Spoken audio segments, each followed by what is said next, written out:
things happening at the moment, because, as you know, the new leadership of Uzbekistan has embarked on massive, ambitious reforms on all spheres of public life and state life. So everybody has been busy. So I want to share with you some of the achievements that we gained lately, and talk about some challenges that we have, because we always work very closely with the US companies, in particular Whiting case, and very close relationships.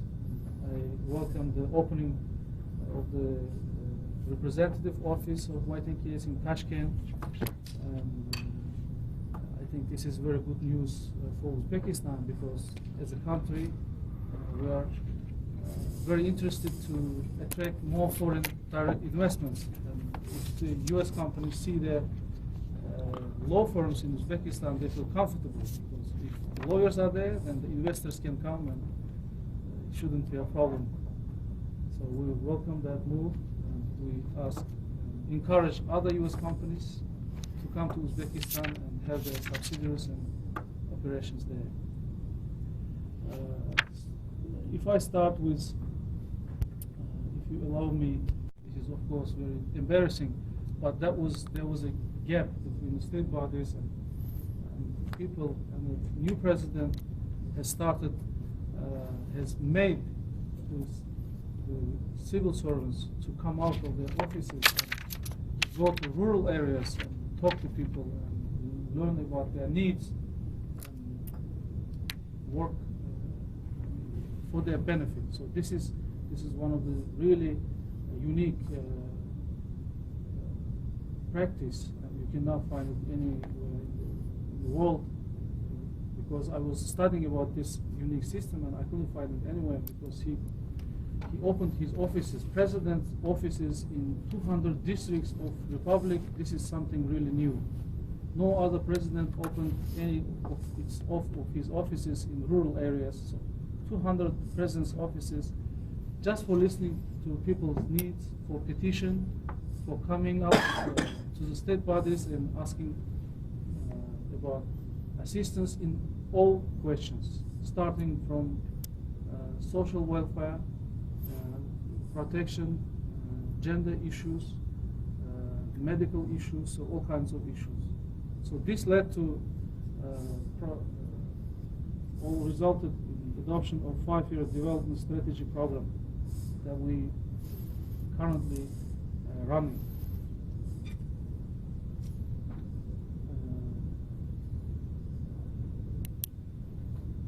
I can talk about mass media of Uzbekistan. Of course, the US audience is always cautious with this issue, because US has one of the best freedom of speech countries, practices.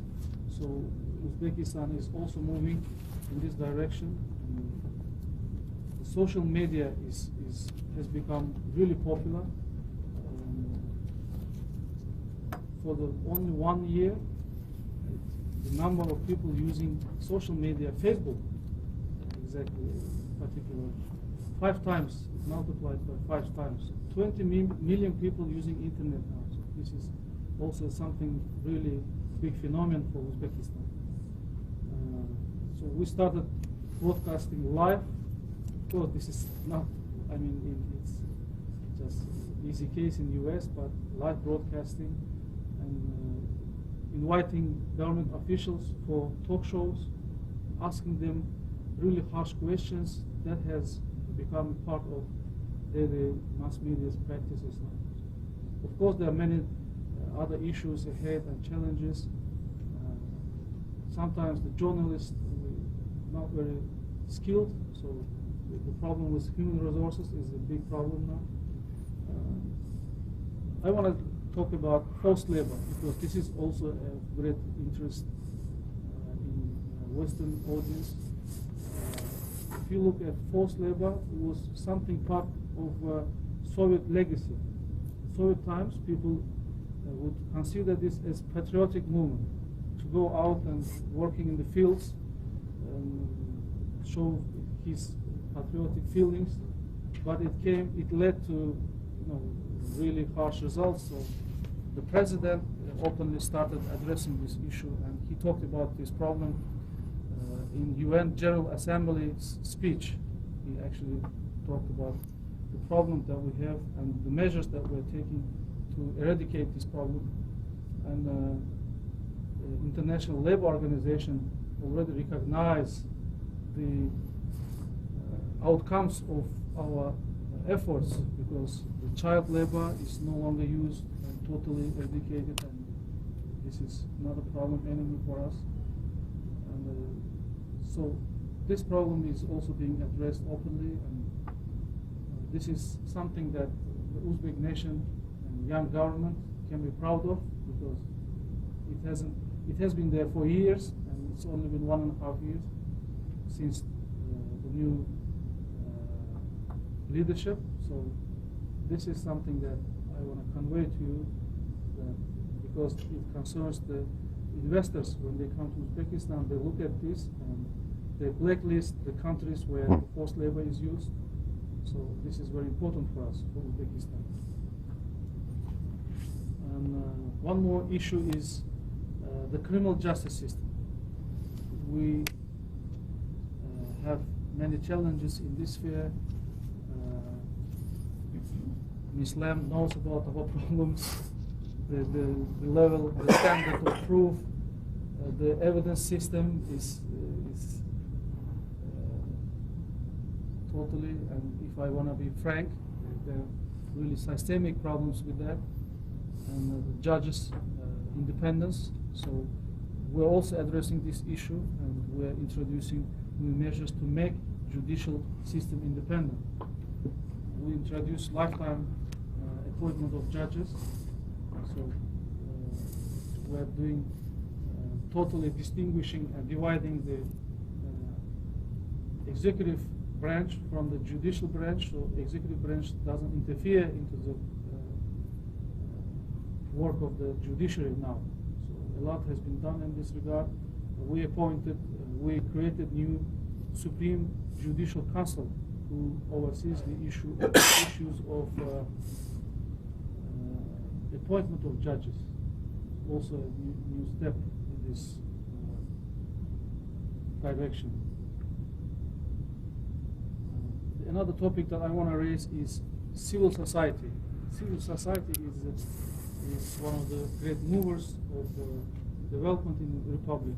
Of course, again, these two spheres didn't trust each other. We, as state bodies, didn't trust civil society didn't trust state bodies, so now we're having new level of partnership where not actually, as a Minister of Justice, we regulate the NGO sector. And we're changing our attitude and behaving like a partner, not a regulator, asking about their needs. And the President recently signed a new decree and new consultative council has been established where the NGOs and state bodies under the President, this is Presidential Council, can talk to each other and about their problems, discuss their problems, and set the strategy for development in this direction. Many foreign and international organizations welcomed this move because we had these very bureaucratic rules when any NGO, if they wanted to hold an event, any kind of, they should consult the state bodies and kind of ask for permission.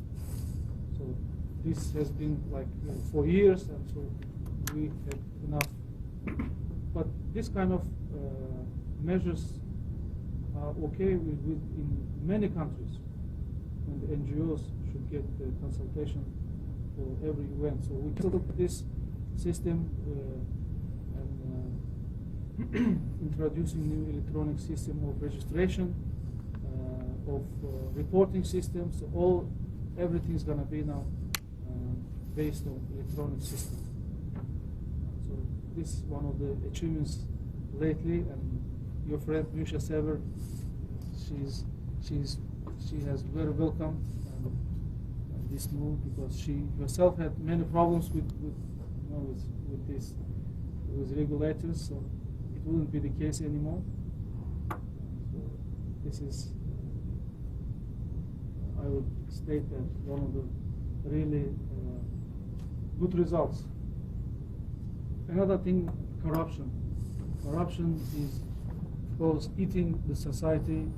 This is a very big impediment to the development, and we understand this. And new leadership is showing very strong political will to fight corruption. And actually, we introduced a really innovative system of state procurement. Now in force already. This is very big legislation passed recently, and according to this legislation, any state procurement is transparent. Now, whatever state buys, they use electronic system. So there is no human factor in buying, because we buy, a state buys billions of dollars worth items and materials each year. This is one of the worst spheres where corruption was blooming. So we cut. So I think in near future there would be really good results in this sphere as well. And one of the spheres that may be of interest for you, this is the Institute of.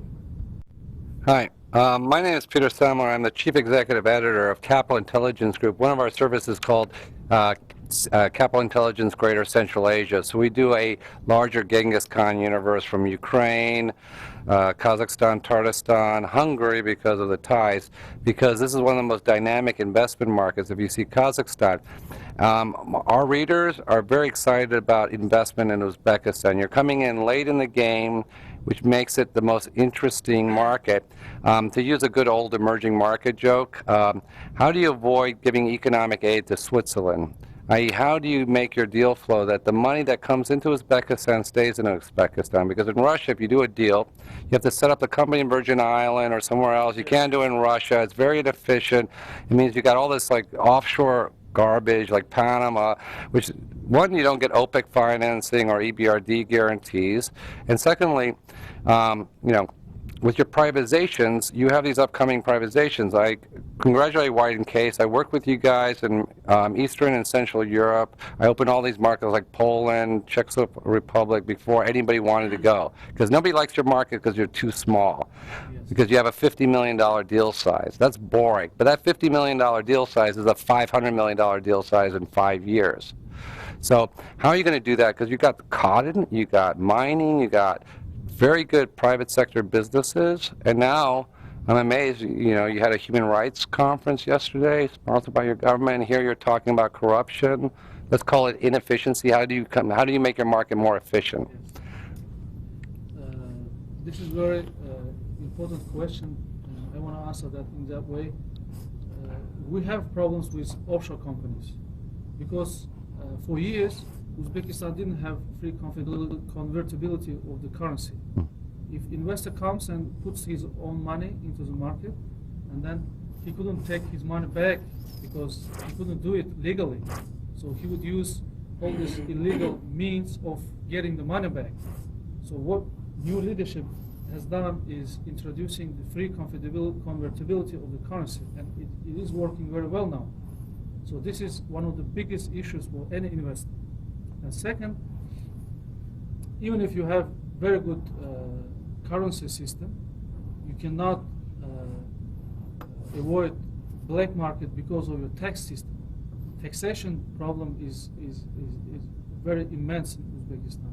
So new concept is being introduced, and this is going to come into force in the nearest future, and the taxation load is going down, and this will be a very good incentive for investors to work legally.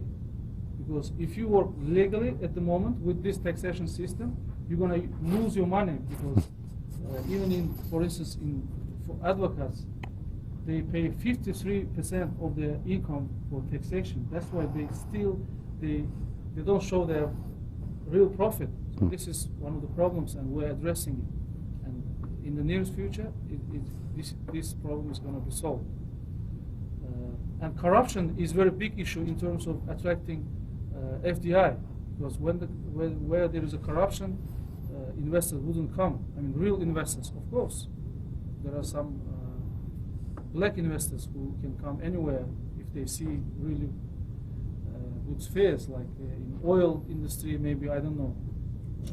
I don't want to blame any companies, but so we know the rules how to make attractive Uzbekistan, and the state market is not as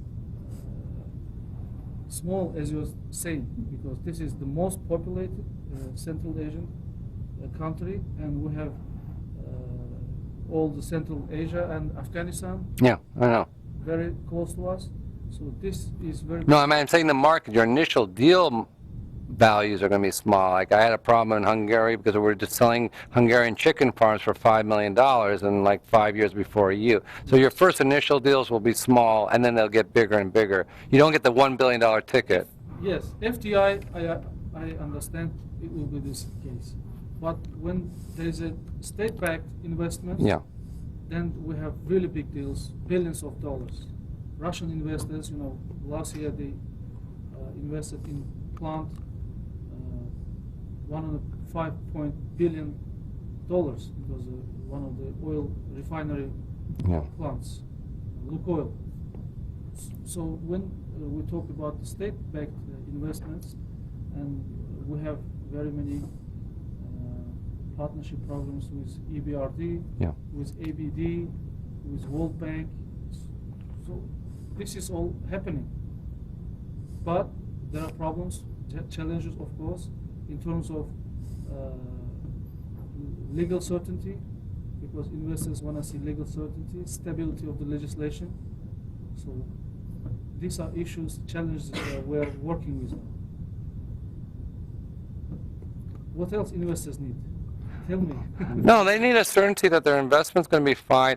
The bad investors go to something like Uzbekistan without using lawyers, without doing FCPA, without either doing OPEC, MEGA, or EBRD, because if they don't show up, you should make that a requirement. No foreigner can open a business without going through either one of these multilateral groups, getting an integrity check, because they'll save you a lot of time. Because the crooks come in, they waste your time, they throw the money, then they complain Uzbek is corrupt, but the corrupt person's the first place. It takes two to one who gives the bribe, one who takes the bribe. And we did this, Hillary did this in Tunisia. We exported corrupt Americans to Tunisia, and Tunisia had enough corrupt people. So Uzbekistan doesn't need to be, you don't need to import American corruption, but you need to get the best and the brightest. It's a very good point about integrity check. Yeah. At this initial stage, we are not paying too much attention about where they are coming from. Yeah, because the first thing is now first task is to bring more investors, because we need to create jobs. Yeah. Uzbeks are traveling abroad for seeking jobs. Yeah. Millions of them. Russia and everyone. Yeah. Yes. Yeah. So creating a job, creating a new opportunities for all our people, this is a very big priority. Yeah, but a bad investor doesn't create jobs, he destroys them. Yes. Only a good investor can create sustainable jobs and profit. No crook can ever make a profit. I agree with you. Yeah. It doesn't mean that we're like letting in bad investors. No. But it's very difficult to label them. Yeah. Very difficult to find out whether he's bad or good. It takes time. Because when he comes, he doesn't say that he's bad. Sneaky crook. Sneaky crook, yeah. Okay, thank you, sir. Thank you, Minister. Or anything like that. It was just, in 90s, one of these allegations, and it's just an allegation. Nobody proved that it was there. But of course, we concede that there were problems with torture in detention centers. Yeah. And we're openly addressing this issue, as I told, introducing a surveillance system, and interrogation should be recorded now. And it is the problems, the analysis of the problems are put in the resolution of the president. So this is open topic, and it's not sensitive topic. But no more like this. No more boiling. No more boiling, yeah. Chicken. Only chicken, okay. Don't worry. Thank you. When it comes to how, picking the cotton as a whole in the Republic, now we changed the system.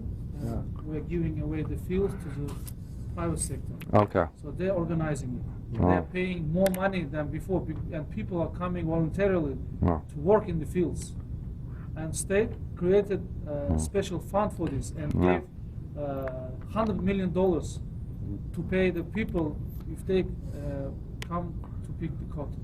$100 million even for this season. Can I ask a question on the cotton industry? One of my biggest interests in Uzbekistan is you're one of the world's largest producers of cotton. Why do you have forced labor? Why can't you have a automated or whatever? And do you hedge your cotton commodity risk? Because like with World Bank on Chicago Mercantile Exchange or London, I don't understand what is happening with your cotton industry. How are you going to change that to become like a global player? I'm the Minister of Justice, not the Cotton Minister. No, but the legality. It's very difficult. Oh, yeah. She I'm knows a chair lot. of the American Uzbek Yeah. Chamber, and I can tell you that today 3 different deals were signed, and previously in September, 2 other deals were signed with John Deere, Case New Holland, Yes. CNH Industrial, and another with Ag Business. Yeah. And they each have a different approach. John Deere and CNH Industrial are going to begin producing cotton harvesting machines Yes. that are specially adapted for the Uzbek fields, because their fields are configured differently, the way the farmers have been growing things than in the U.S., but there will be significant production on the ground at the Uzbek tractor factory yes. and other places as a result of these deals that have been signed. And this company that's doing a new joint venture is also going to train farmers to, in fact, grow in a different way with different spacing, etc., so they can use some of the existing machinery. So there are 2 different sets of initiatives going that should mechanize the industry and really have an impact on production. And then in the state-owned lands, are you going to privatize all those lands so the cotton becomes private sector Land rather? cannot be privatized. The land cannot? Yes. No. It is in the Constitution. Land is always state, but we lease land for longer basis for 50 years.